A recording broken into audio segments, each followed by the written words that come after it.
Bonjour à tous, aujourd'hui je vous propose une recette de lasagne aux aubergines. Mais bien sûr, pas que aux aubergines, avec plein d'autres légumes. Si vous pouviez sentir l'odeur, ça sort à peine du four. Voici les ingrédients que j'utilise, n'hésitez pas à arrêter la vidéo pour les noter sur une feuille. Je commence par laver tous mes légumes et les éplucher.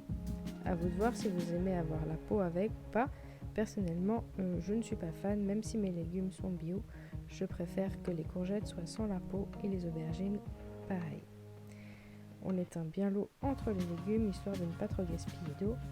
Et ici, donc, je me mets directement dans mon évier pour aller plus vite. Après, je rapprocherai ma poubelle de compost pour récupérer toutes les épluchures d'un coup et sans en mettre partout. Pour les poivrons, évidemment, on enlève les graines. On repasse sous l'eau pour enlever les petites graines qui se seraient logées encore par-ci par-là. Et tout est prêt pour pouvoir assembler cela. Ah oui, un oignon aussi. On pourrait ajouter une gousse d'ail. C'est très agréable d'avoir aussi une gousse d'ail. Aujourd'hui, je n'en ai pas utilisé, mais c'est une variante qui m'arrive occasionnellement. Quand les aubergines sont toutes fraîches, la peau s'enlève très facilement et quand elles sont un petit peu plus fripées, c'est un petit peu plus mou, donc on galère un petit peu plus, mais c'est très facile quand même d'enlever la peau de tous les légumes. Voilà, donc c'était le dernier légume. Je coupe grossièrement. Alors, à vous de voir comment vous allez faire. Moi, j'avoue, j'ai un robot ménager qui s'appelle Magimix. Donc, je vais pouvoir mettre tous mes morceaux coupés grossièrement dedans. Et après, je vais les cuire dans le robot et puis mixer tout cela. Maintenant, si vous aimez les morceaux, si vos enfants aiment les morceaux, vous pouvez les couper finement et joliment pour les faire cuire dans une casserole et remuer régulièrement.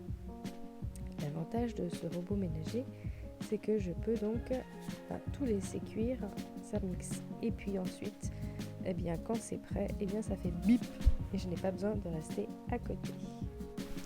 Donc ici, je mets un petit peu d'huile, je mets de la sauce tomate, du coulis de tomate.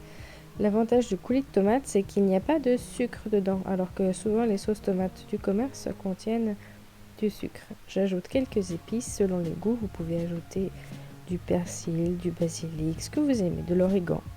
Je programme ici mon histoire pour environ 3/4 d'heure et puis je vais tout de suite mixer pour que ça prenne moins de place. Après la cuisson, je vais assembler mes lasagnes. Donc je commence par mettre des feuilles de pâte. Comme elles ne remplissent pas parfaitement mon moule, j'en casse quelques-unes de feuilles. Et j'ai ici utilisé des lasagnes sèches. Alors, pas besoin de les pré-cuire. Tout ce qu'il faut faire, c'est être sûr qu'elles soient bien au contact avec du liquide. Et comme ça, elles cuiront bien.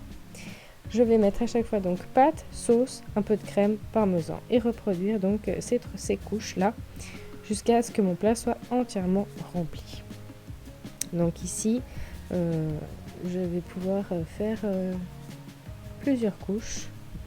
Et puis, c'est une version végétarienne. À côté de ça, vous verrez que dans mon four, il y aura une autre version, une version végane, puisque ici, il suffit de mettre de la crème de soja et du fromage à la place du parmesan.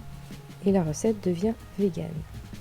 C'est donc un plat très pratique pour moi, puisque j'ai des membres de famille qui sont véganes et d'autres qui sont végétariens. J'ai donc ainsi, avec cette sauce, plusieurs versions rapidement de lasagne. Les pâtes, elles sont les mêmes pour tous. Ici, ce sont des pâtes complètes. Et cela prendra 30 à 40 minutes de cuisson à 180 degrés. Donc, la sauce peut être préparée très tôt le matin. Et puis, juste avant de manger, 30 minutes avant, on enfourne. Et comme ça, tout est chaud au moment de passer à table. Donc ici, il faut bien sûr s'assurer qu'on finira avec une couche de parmesan. Un plat au four, mais à la fin de la cuisson, vous voyez, abracadabra, le deuxième plat a rejoint le premier. Donc ici, on voit vraiment que les deux plats se ressemblent, mais le fromage, ça n'a pas la même apparence qu'un vrai fromage. Voici le plat de lasagne végétarienne et c'est parti.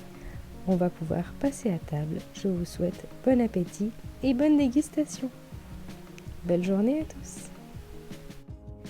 Retrouvez cette recette sur le blog pinkcappuccino.ch.